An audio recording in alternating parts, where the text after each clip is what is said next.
everybody, I'm Bree and this is my surrogacy journey.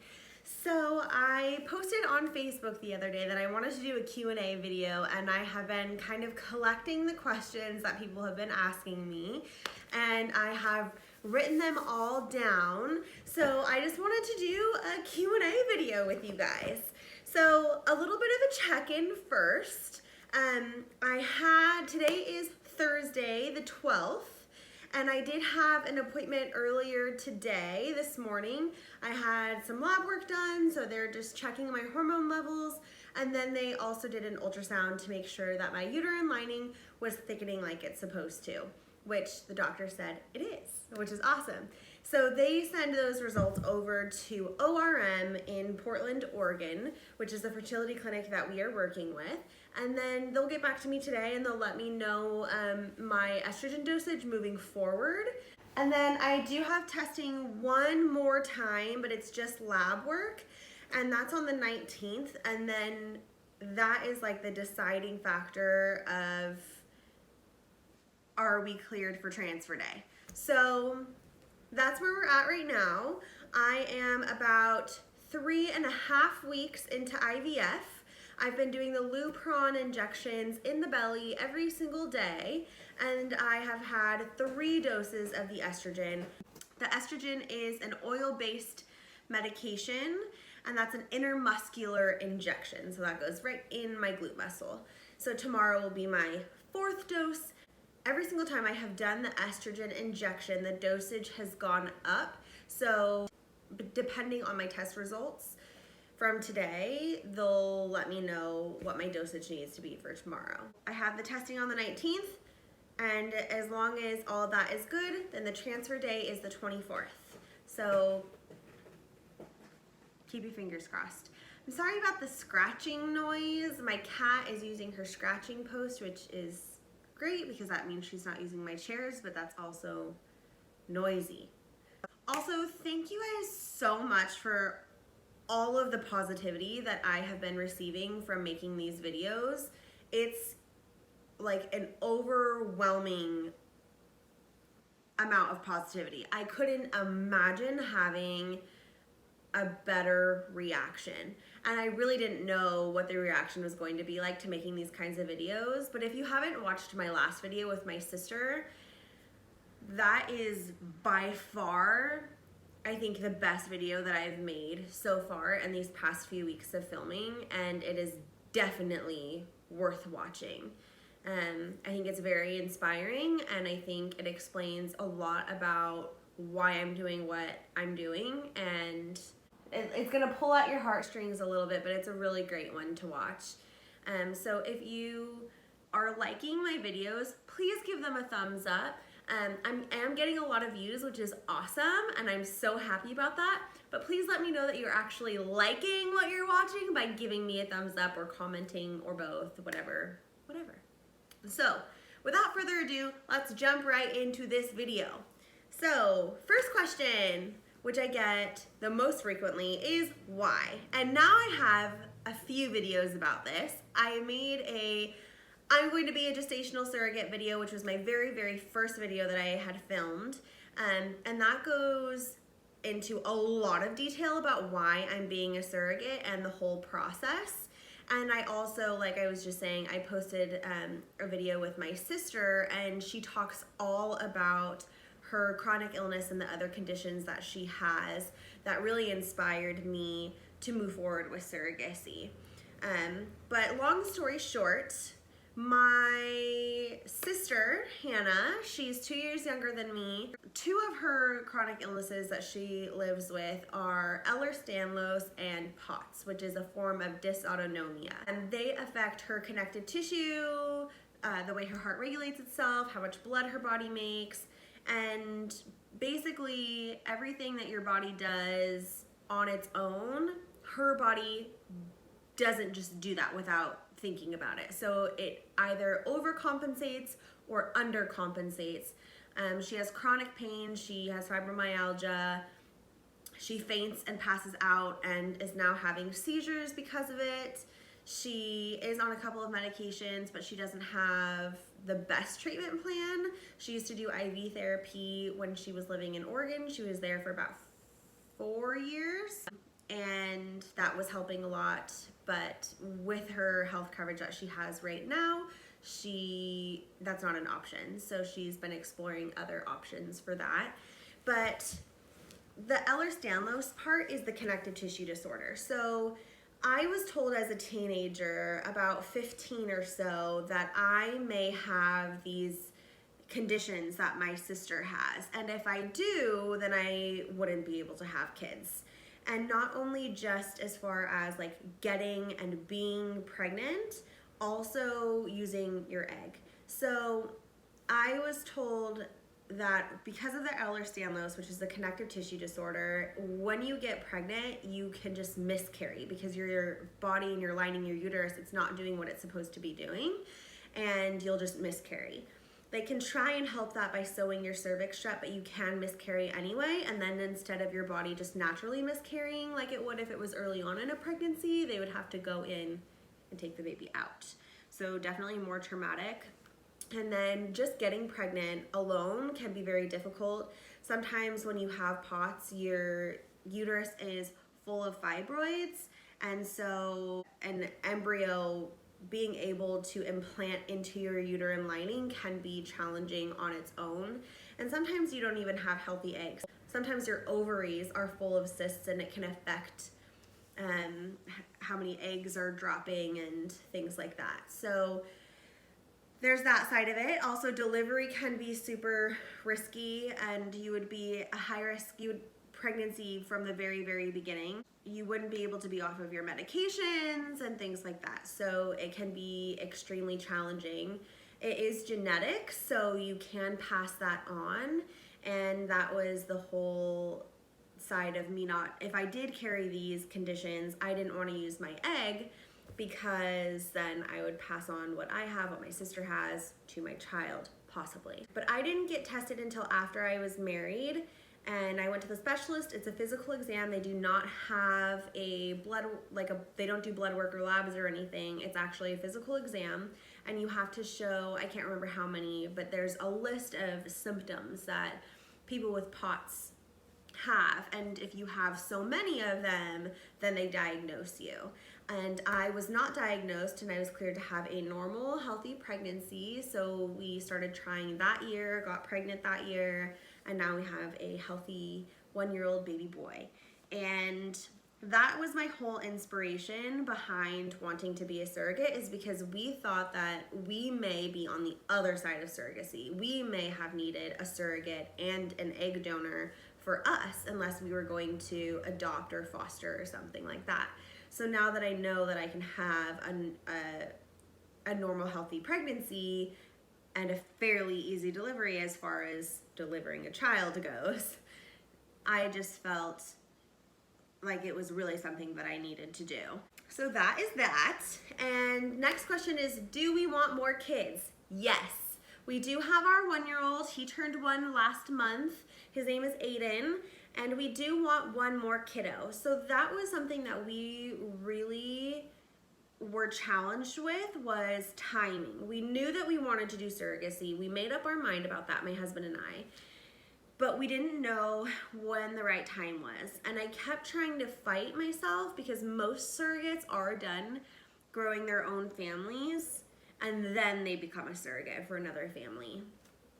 And so I kept trying to fight myself and say that we'll do surrogacy after we have baby number 2.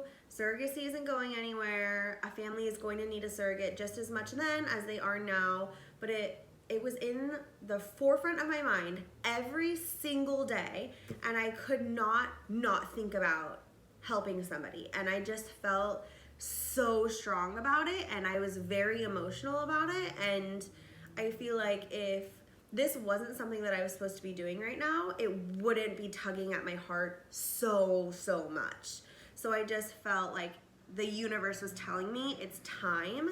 It is my time to do what I can to help someone grow their family.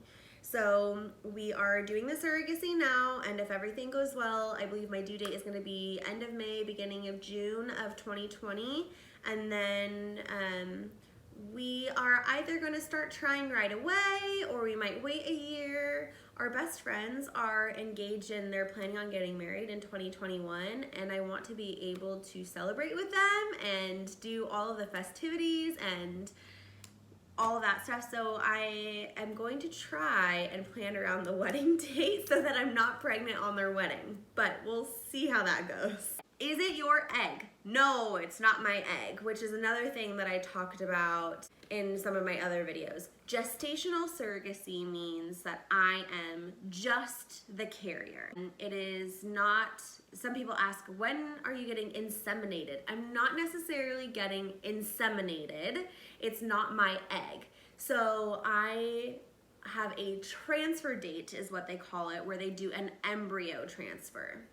So my intended parents are two dads, so they obviously had to get an egg donor. One of them is the biological father, and then they got an egg donor. They had an embryo made and ready to go before I was even matched with them. So there is an embryo ready to go for our transfer date. Not my egg. Traditional surrogacy is when you are using your own egg. That is not what we're doing. I am working with an agency called Northwest Surrogacy Center, and they don't do any traditional surrogacy at all. This is a funny one. People ask me pretty often if I get paid for surrogacy, and the answer is yes. There is a compensation for being a surrogate, but that is different in every state.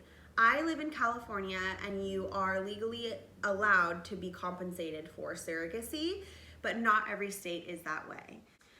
Do I get to use the same doctor and hospital as I did with Aiden? And unfortunately, not. So I have a Kaiser Permanente health insurance plan, and Kaiser is not a surrogacy-friendly health insurance company, unfortunately, because I really, really loved my experience with them. They were really great for all of my prenatal care, and the hospital staff was, seriously, they were like, my nurse, her name was Mila, she went, I mean, just above and beyond what I could have ever expected, and I really, really respect those nurses in the maternity ward. We couldn't do it without you guys. So if you're a nurse, thank you so much. But no, unfortunately, I won't be able to. So my intended parents actually had to purchase me an outside policy just for pregnancy care. So I do have a separate health insurance that I use. So I have a new doctor who I just picked actually, and she is conveniently located to me, only about 15 minutes, and the hospital is also only about 15 minutes away, so that's really nice. And I won't actually see her until I believe, I can't remember now if it's 6 weeks or 12 weeks, but the fertility clinic takes care of me for the first 6 to 12 weeks, and then after that point they pass me along to my regular OB, and at that time I'll be under her care. This one was kind of a funny one that, again, people ask quite a lot, and that is about my husband and I's, that's about my husband and I. I have gotten quite a few questions about whether or not we are allowed to have intercourse, which I don't want this to be an awkward video, but I know that I'm gonna have family watching this, and so I don't want it to be a weird thing. But the answer is mostly yes. You cannot have intercourse when you are off of birth control and doing IVF before you have a positive pregnancy test, because you are extremely fertile from all of the hormones that you're doing, and so once you're off of birth control, you can no longer have intercourse with your partner until you have a positive pregnancy test after the transfer, and then you can resume your normal sex life. People ask if I'm taking pills or shots, and kind of both. So like I said earlier in this video, I am doing 2 injections, the Lupron and the estrogen, and I will be starting a progesterone injection as well. The pills that, I'm not really taking any pills right now except for prenatal vitamins and an aspirin. In the beginning, when I started taking my Lupron, I was also taking an antibiotic, but I will be taking 2 other pills towards I think after my transfer. So I'll keep you guys updated about all of that. Would I do it again? Surrogacy. So yes, I think. Of course, this is my very first journey, so I'm still, pretty early on in my journey. I haven't even had my transfer yet. I'm not pregnant. So there's a long ways to go. And so as of right now, yes, I would do it again. 100% I would do it for my sister. I want to say absolutely yes, I want to do it for another family again. And that's my intention. But I never like to 110% commit to something until I've really experienced it. So for now, I say yes, but there's always I'm not 100% committed to it, but I think yes. How am I feeling? I'm feeling pretty good. So people will check in with me every now and then. Well, it's been a few weeks now, right? How are you feeling? I'm still feeling pretty good. I was just talking to my husband, Austin, and one of our best friends, Taylor, about how I feel like sometimes when I'm talking now, I'm getting a little more passionate when I'm speaking, and I just have to take a moment and reset and then resume whatever I'm saying. But I feel pretty good. I feel when I'm doing my estrogen injections, I get pretty tired and I just kind of want to relax the rest of the night. I haven't been wanting to do a whole lot after I do an estrogen injection, but I am still feeling pretty darn good. How long is the process? So every journey is different. When I first started talking to Mariah from Northwest Surrogacy Center, she said plan 5 years out before growing our personal family. I have been talking with them for almost a year from the very beginning now. Now, here we are, 3.5 weeks into IVF, a little over 2 weeks away from the transfer date, hopefully, and then delivery summer of next year. So we still have quite a ways to go. As long as the transfer takes, I think our journey is going to be about a 2-year journey, but everybody is different. And if our transfer does not take, then of course our journey will get pushed out a little bit. What are my checkups for? So I have been telling people that I have been doing these checkups. I didn't have to do one last week, but I did have to go in for lab work 2 Thursdays ago, and then I had today's appointment that I was talking about, and then I have one more appointment for next week. And again, that's just checking and making sure my hormone levels are where they're supposed to be, my uterine lining is as thick as it's supposed to be. That way we are good to go for transfer day, and they have the highest possible chances of the transfer taking. How did I apply? It's always funny when people ask me, well, how did you apply to be a surrogate?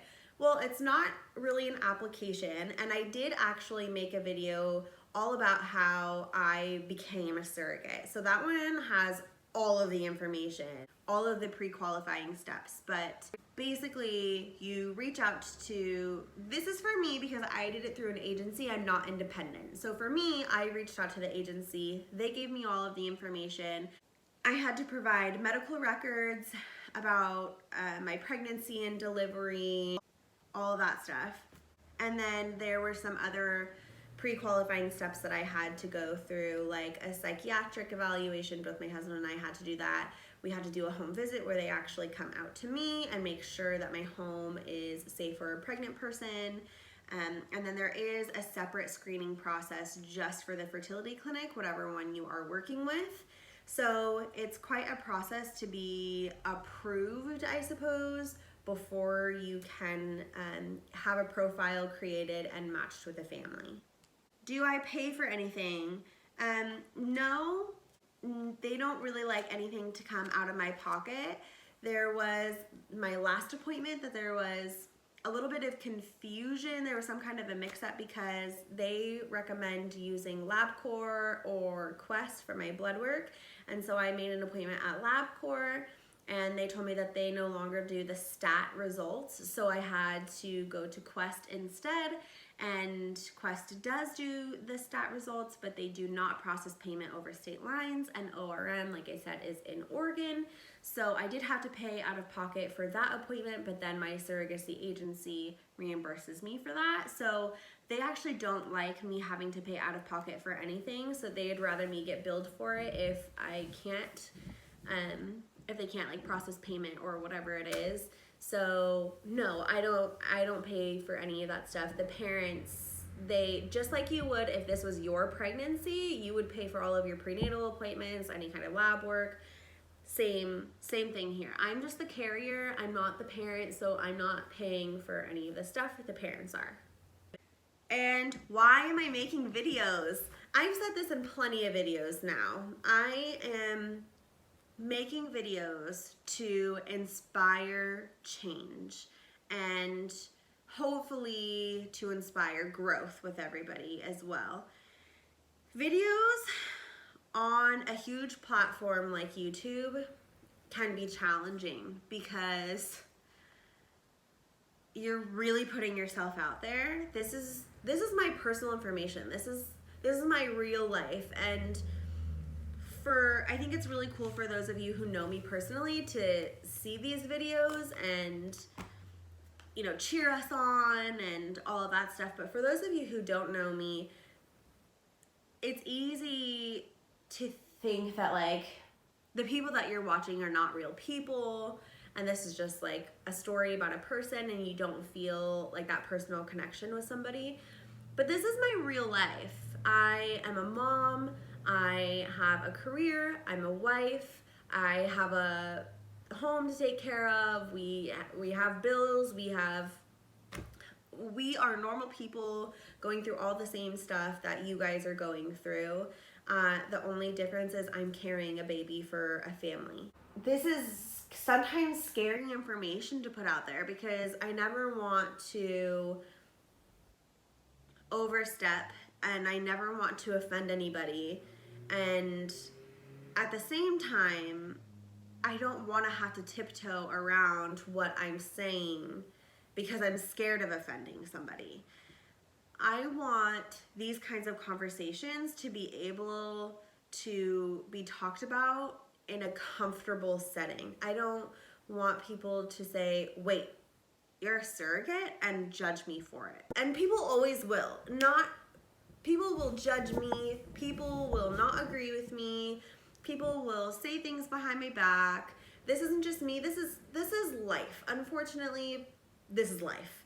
Not everyone agrees with one another, and whether it's because of religion or just your own personal beliefs, your morals, whatever it is, everybody's standards are very different, and some people are all for surrogacy and some people are not, and that's okay. Everyone is entitled to their own opinion. But I'm making these videos to show you guys what else is out there. We have modern medicine and technology for a reason. I think it's easy for people who have never had trouble getting pregnant or have never had thought that they would have trouble getting pregnant for whatever reason. For people who have never ever dealt with any kind of infertility issue, you can think like, oh, that couple can't get pregnant? Weird. And in my case, I am, like I said, I'm a surrogate for 2 dads, so obviously neither of them can get pregnant. But it's so easy to just assume that somebody is fertile and able to have kids, and that's just not the case. And I was talking to my sister about this in my last video, and she was saying that she told her coworkers that she wants babies, and they said, well, just have a baby then. And she said she can't have babies, and they were shocked. And I understand feeling shocked, but she said she also sometimes receives the comment like, oh, I'm so sorry, you didn't have to share that. It doesn't have to be weird like that. We're sharing our personal information with you because we want to. we don't want it to be this hush hush thing that we're scared to talk about or that we're ashamed of. This isn't something that we should be scared about talking about. And everybody's personal beliefs about that are going to be different, and some people are not ever going to be comfortable talking about their infertility issues and things like that. But I don't know everything, obviously, but as much as I know about my personal surrogacy journey, I want to share with you guys. I want you to be able to see what it is like for a surrogate from start to finish. I want you to see the injections, even though some of you are squeamish. I want you to see what we have to go through. This isn't just something that I'm doing just for the compensation. I'm doing, those huge intermuscular injections with these fat needles, and I don't particularly like needles. So I just want to provide a platform for people so that they can see what it's like on our side of things. If you are an intended parent looking for a surrogate, or if you know that you're going to need a surrogate one day, I hope that this really shows you all of the stuff that we as surrogates are going through to help somebody grow their family. This isn't a selfish thing. As much as I love being pregnant and I miss being pregnant right now, and I know I'm gonna love it again, this is truly because I want to help another family be able to grow their family. It sounds so weird, but after being a mom, I want everyone to have kids. It's such an amazing feeling being a mom. Of course, I still wake up in the middle of the night every single night, and I'm tired, and there are days that Aiden is more fussy and he's teething and he won't nap, or nothing's making him happy, or no, I can't go out tonight, sorry, I have the kiddo, or whatever it is. There will always be challenges with parenting, but it is the most amazing feeling I have ever felt in my life. I love being a mom, and I love having this little person look up to me for everything, and I love being able to teach him things and watch him grow, and he's the sweetest, funniest, most charismatic little boy I've ever met in my life. And if I can help another family to have a little human like that, why wouldn't I?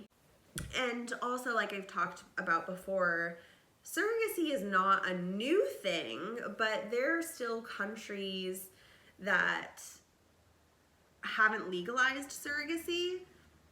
And even in the United States, some surrogates aren't even allowed to be compensated for being a surrogate. And I think that these are things that need to be brought to the forefront, and people need to talk about and learn about. And I want to be able to support other surrogates or other people thinking about surrogacy, and I don't want to sugarcoat anything. I want you to see everything that we have to go through and everything that we want to go through. And I don't want this to sound like a negative thing. It's not that we necessarily have to go through anything. We want to do this stuff, but it's intense. It's not just like, I'm gonna help a family, woohoo! It's a lot of work. It can be straining, and that might mean I'm too tired now to get up and make Aiden a bottle. So, babe, I know you did the last one, but can you do this one too? And after that, can you give him a bath, and can you get him in jammies? And so it's weighing on your personal relationships as well. So it's just all stuff to keep in mind, and I want to be able to put my personal experiences out there as much as I possibly can so that people can learn from them and talk about them and not be shy about it, and it just be an easy flowing conversation, and that'll be that. So this is definitely a longer video, but I'm happy that we did the Q&A. And as always, if you guys have questions, please comment below. And absolutely, if you like this video, please, please, please give it a thumbs up. That way I know what you're liking watching. And if you have any suggestions for me about what else you would like to see, comment below, and I will see you next time. Bye, guys.